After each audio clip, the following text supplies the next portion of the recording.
ఏరా, ఏం కావాలి? మా నాన్ని చంపేయాలన్నా.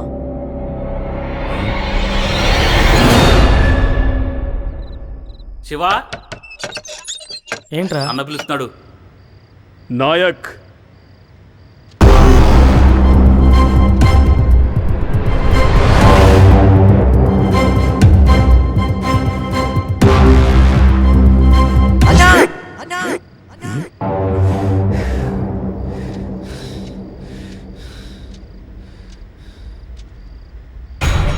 నీ వల్ల మా అమ్మని పోగొట్టుకొని బాధపడుతున్నాను.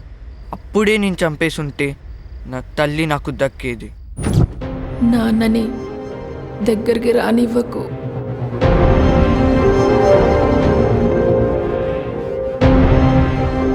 ఇప్పుడు మళ్ళీ నా తమ్ముని దూరం చేయాలని చూస్తావా?